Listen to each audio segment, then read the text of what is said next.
Assalamualaikum warahmatullahi wabarakatuh. Selamat sore teman-teman semua. Izinkan kali ini saya akan memaparkan UAS dari mata kuliah PLK.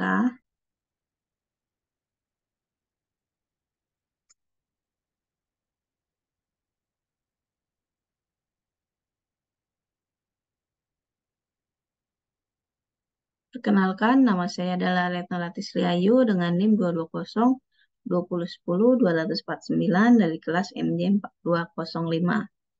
Kali ini kita membahas bagaimana sikap masyarakat, perusahaan asuransi, dan pemerintah OJK terhadap kasus asuransi gagal bayar. Menurut Undang-Undang Nomor 40 Tahun 2014, asuransi adalah perjanjian antara dua pihak, yaitu perusahaan asuransi dan pemegang polis. Dalam perjanjian ini, pemegang polis sebagai tertanggung berkewajiban membayarkan iuran atau premi. Pembayaran premi ini dilakukan untuk mendapatkan jaminan pertanggungan atau penggantian biaya atas berbagai macam resiko, seperti resiko kerugian, kerusakan, atau kehilangan yang diberikan oleh perusahaan asuransi selaku sebagai penanggung. Jadi fungsi asuransi adalah berperan sebagai proteksi atau perlindungan terhadap keuangan. Produk asuransi tidak bisa menghilangkan risiko sama sekali, apalagi untuk risiko kejadian yang tidak terduga. Tapi asuransi adalah salah satu bentuk upaya antisipasi atau perlindungan keuangan untuk mempersiapkan diri menghadapi risiko finansial kejadian tak terduga tersebut. Ada beragam produk asuransi yang bisa dibeli sesuai dengan kebutuhan calon nasabah. Pertama adalah asuransi kesehatan, asuransi jiwa, asuransi kecelakaan, asuransi kendaraan bermotor, asuransi pendidikan, asuransi rumah, dan asuransi hari tua. Sebagai pihak tertanggung, masyarakat saat ini tuh harus jeli, memilih perusahaan-perusahaan asuransi yang benar-benar legal dan bisa dipercaya. Tidak ada kasus gagal bayar, seperti yang saat ini banyak terjadi. Beberapa perusahaan yang bermasalah seperti PT Asuransi Bumi Putra, Asuransi Jiwasraya, Wana Arta Life, dan Kresna Life, termasuk PT Asuransi Sosial Angkatan Bersenjata Republik Indonesia. Kasus-kasus tersebut tentu saja menjadi ujian terberat bagi OJK sepanjang satu dasawarsa, terlebih sebelumnya pengaturan produk keuangan dan investasi tidak seketat perbankan, alias belum diawasi oleh regulator pasar modal. Oleh karena itu, OJK terus meramu berbagai kebijakan demi memperkuat pengawasannya. Misal, memberikan penanganan khusus terhadap perusahaan-perusahaan asuransi yang sedang bermasalah. Perlakuan khusus ini dilakukan agar kondisi perusahaan yang segera membaik sehingga nasabah tidak menjadi korban. Sebenarnya OJK sudah mewajibkan seluruh pelaku usaha jasa keuangan termasuk asuransi untuk menjelaskan perjanjian baku pada masyarakat agar nasabah mengetahui cara klaim asuransi mereka. Bagaimana cara OJK menangani perusahaan asuransi yang bermasalah? Pertama, OJK menyusun mekanisme penyelesaian masalah hingga menelaah dampak kasus tersebut terhadap industri lembaga jasa keuangan. Hal ini dilakukan dengan melibatkan manajemen pemegang saham hingga nasabah. Kedua, menerapkan risk-based supervision sesuai kondisi masing-masing perusahaan yang didukung dengan pengembangan infrastruktur yang memadai. Tiga, meminta komitmen pemegang saham atau manajemen perusahaan terkait untuk menyiapkan rencana penyihatan keuangan atau RPK.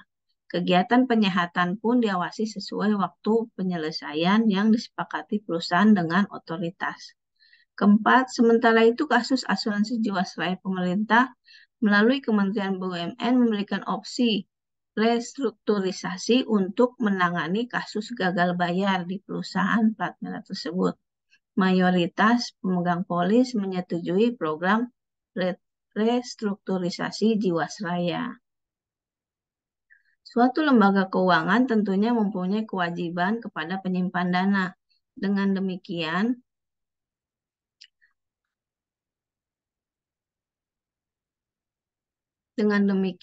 aspek terkait besaran kewajiban klaim, kapan jatuh tempo, Besaran nilai manfaat yang akan jatuh tempo dapat diperhitungkan.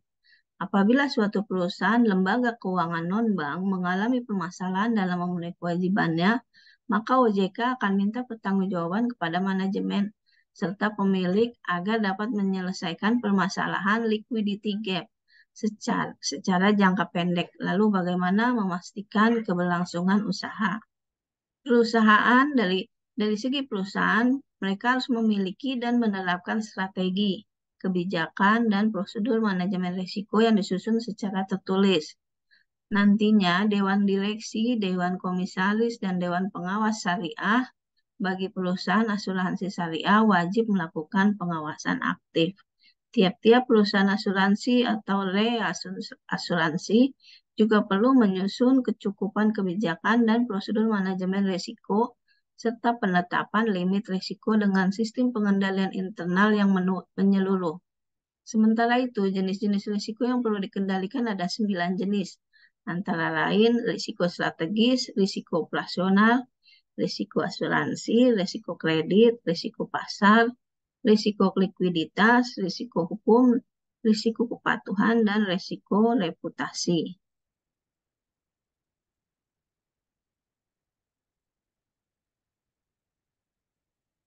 Berangkat dari berbagai kasus ini, OJK menyiapkan 2 peraturan baru bagi industri keuangan non-bank, yakni memperkuat tingkat kesehatan perusahaan serta manajemen risiko.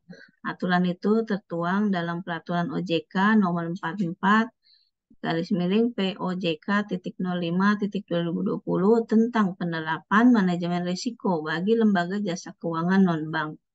Aturan ini menggantikan aturan lama yang ada dalam POJK nomor 1 garis miring POJK.05 garis miring 2015 tentang penerapan manajemen risiko bagi lembaga jasa keuangan non-bank.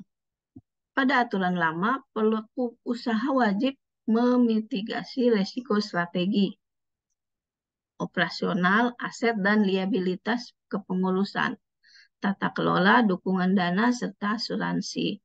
Upaya penyehatan perusahaan asuransi merupakan tanggung jawab dari pemilik perusahaan.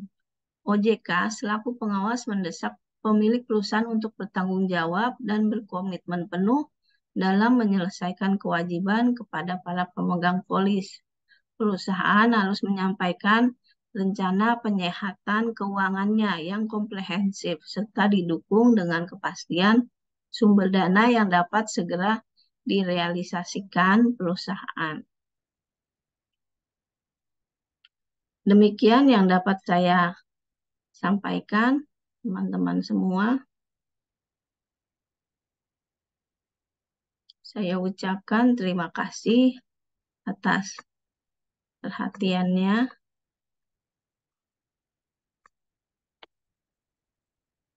Wassalamualaikum warahmatullahi wabarakatuh.